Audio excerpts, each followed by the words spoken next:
हरे कृष्णा। चलिए आज आप सभी को बताती हूँ कि आज है सकट तिलचौथ व्रत कथा और आज के दिन कौन सी व्रत कथा सुननी चाहिए और आज के दिन भगवान गणेश की कृपा पाने के लिए हमें कौन सा मंत्र सुनना चाहिए या पढ़ना चाहिए। और ये व्रत होता है, बहुत कठिन व्रत होता है जो कि निर्जला रखा जाता है। तो इस व्रत को हम कैसे करें, कैसे हम पूर्ण करें और भगवान श्री गणेश की कृपा पाने के लिए हमें कैसे व्रत पूजन विधि करनी है। तो चलिए जान लेते हैं। जो प्रतिवर्ष माघ मास की कृष्ण पक्ष की चतुर्थी तिथि को तिल संकष्टी गणेश चतुर्थी व्रत मनाया जाता है और इस दिन रात्रि के समय चंद्र को अर्घ्य देने के बाद ही महिलाएं व्रत खोलती हैं।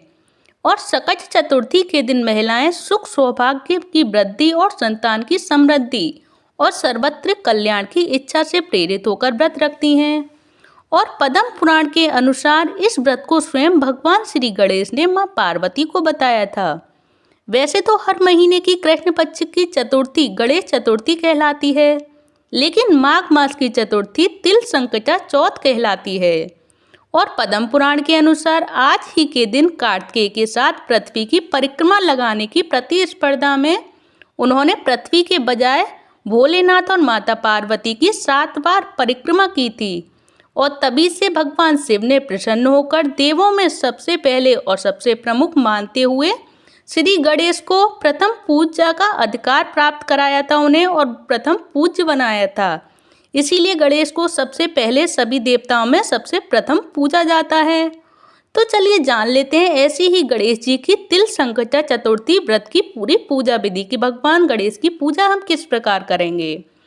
तो भालचंद्र गणेश की पूजा संकटा चौथ को की जाती है और इसके लिए प्रातःकाल नित्य कर्म से निवृत्त होकर षोडोपचार विधि से गणेश जी की पूजा करनी चाहिए।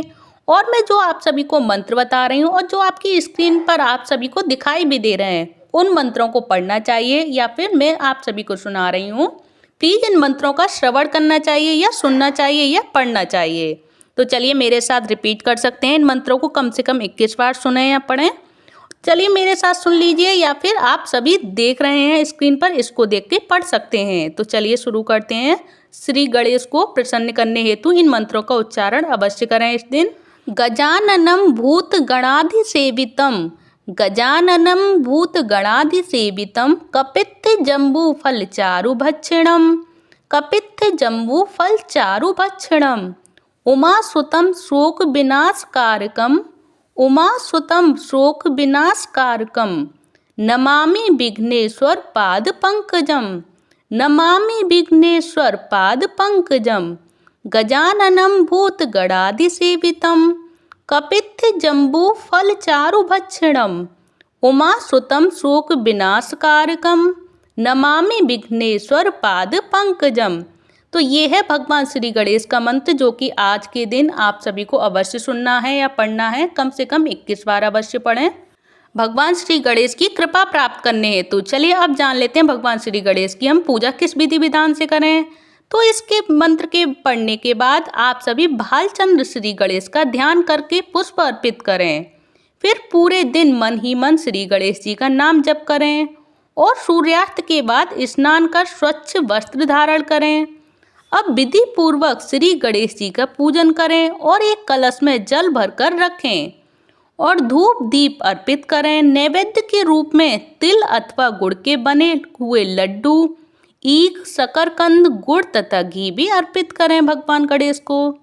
इसके पश्चात यह नैवेद्य रात्रि भर बांस के बने हुए डलिया या फिर टोकरी से ढककर यथावत रख दिया जाता है। और पुत्रवती स्त्रियां पुत्र की सुख समृद्धि के लिए व्रत रखती हैं और इस ढके हुए नैवेद्य को पुत्र ही खोलता है तथा भाई बंधुओं में बांटता जाता है। ये ऐसी मान्यता है कि इससे भाई बंधुओं में आपसी प्रेम की भावना में वृद्धि होती है और सुख समृद्धि बढ़ती है।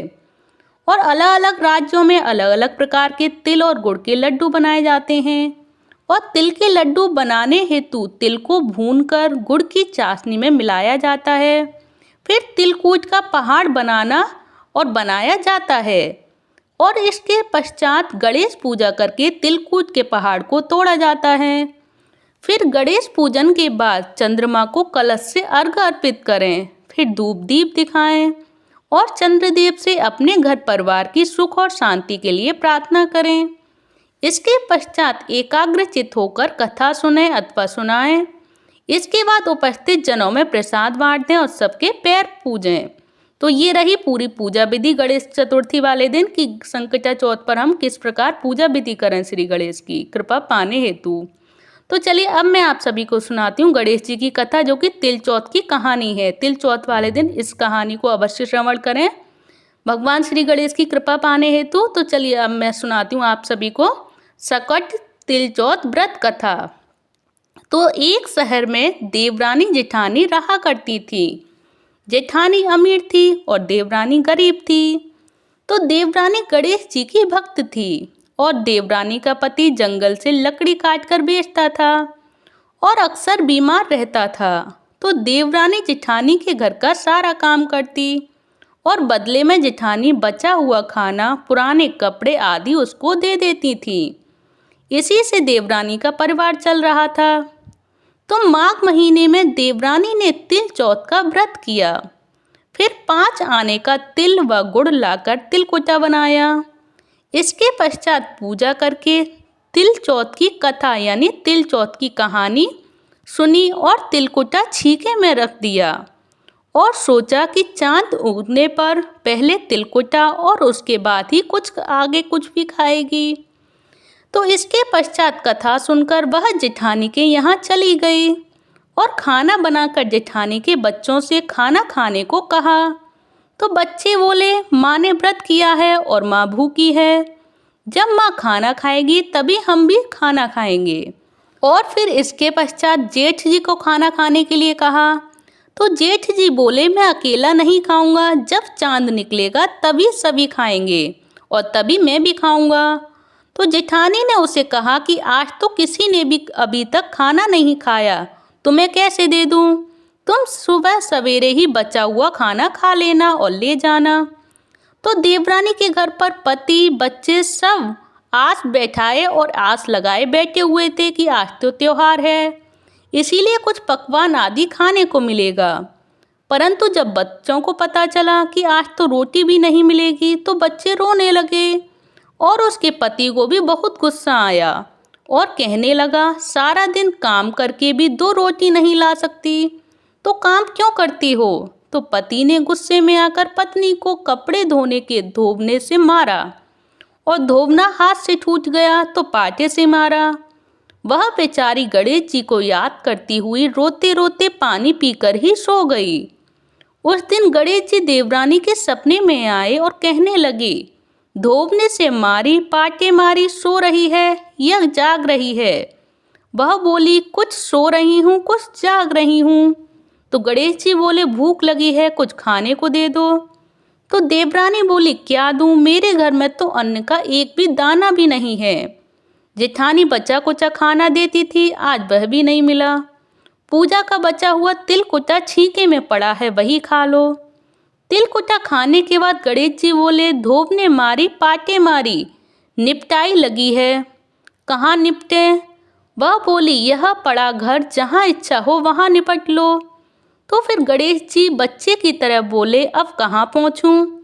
तो नींद में मग्न अब देवरानी को बहुत गुस्सा आया। कब से तंग किए जा रहे हो? सो बोली, मेरे सर पर पहुँचो और कहाँ पहुँचोगे? तो सुबह जब देवरानी उठी तो यह देखकर हैरान रह गई कि पूरा घर मोती हीरे से जगमगा रहा है। फिर पर जहाँ विनायक जी पहुँचनी कर गए थे वहाँ हीरे के टीके व बिंदी जगमगा रहे हैं। उस दिन देवरानी जेठानी के यहाँ काम करने भी नहीं गई। बड़ी देर तक राह देखने के बाद जेठानी ने बच्चों को देवरानी को बुलाने के लिए भेजा। तो जेठानी ने सोचा, कल खाना नहीं दिया इसीलिए शायद देवरानी बुरा मान गई है। बच्चे बुलाने गए और बोले, चाची चलो, माँ ने बुलाया है, सारा काम पड़ा है। तो देवरानी ने जवाब दिया, अब उसकी मुझे ज़रूरत नहीं है, घर में सब भरपूर है गणेश जी के आशीष से। बच्चों ने घर जाकर माँ को बताया कि चाची का तो पूरा घर हीरे मोतियों से जगमगा रहा है। तो जेठानी दौड़ती हुई देवरानी के पास आई और पूछा कि यह सब कैसे हुआ? तो देवरानी ने उसके साथ जो हुआ था वो सब कह दिया, बता दिया और गणेश जी की कृपा की महिमा सुना दी। तो घर लौटकर जेठानी ने अपने पति से कहा कि आप मुझे धोबने और पाटे से मारो। उसका पति बोला कि भली मानस, मैंने कभी तुम पर हाथ भी नहीं उठाया, मैं तुम्हें धोबने और पाटे से कैसे मार सकता हूँ।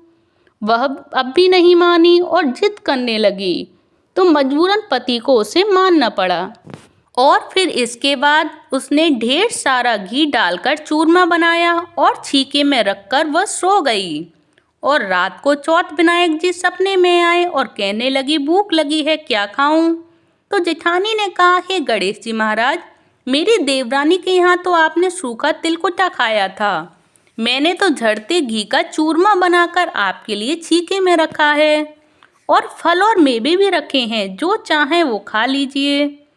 तो बाल स्वरूप गणेश जी बोले, अब निपटें कहाँ। तो जेठानी बोली, उसके यहाँ तो टूटी फूटी झोंपड़ी थी, मेरे यहाँ तो कंचन के महल हैं, जहाँ चाहो निपट लो।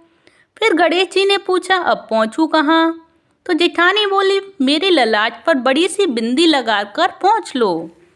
धन की भूखी जेठानी सुबह बहुत जल्दी ही उठ गई और सोचा कि घर हीरे जवाहरात से भर चुका होगा, पर देखा तो पूरे घर में गंदगी फैली हुई थी और तेज बदबू आ रही थी।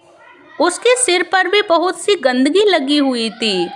तो उसने कहा, हे गणेश जी महाराज, यह आपने क्या किया। मुझसे रूठे और देवरानी पर टूटे। जेठानी के घर की सफाई करने की बहुत ही कोशिश करी, परंतु गंदगी और ज़्यादा फैलती गई। तो जेठानी के पति को मालूम चला तो वह भी बहुत गुस्सा हुआ और बोला, तेरे पास इतना सब कुछ था, फिर भी तेरा मन नहीं भरा। परेशान होकर चौथ के गणेश जी से मदद की विनती करने लगी। तो गणेश जी ने कहा, देवरानी से जलन के कारण तूने जो किया था वह उसका फल है। अब तू अपने धन में से आधा उसे दे देगी, तभी यह सब साफ होगा। तो उसने आधा धन बांट दिया, किंतु मोहरों की एक हांडी चूल्हे के नीचे गाड़ रखी थी। उसने सोचा किसी को पता नहीं चलेगा और उसने उस धन को नहीं बांटा। उसने कहा, हे श्री गणेश जी, अब तो अपना यह बिखराव समेटो।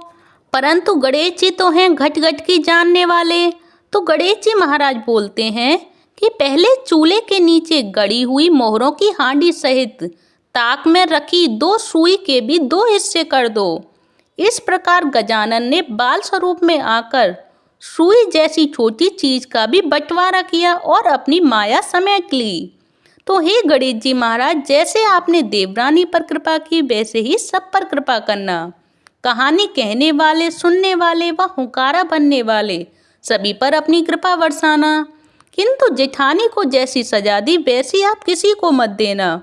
बोलो गणेश जी महाराज की जय, चौथ माता की जय, संकटा चौथ व्रत कथा की जय, श्री गणेश जी महाराज की जय।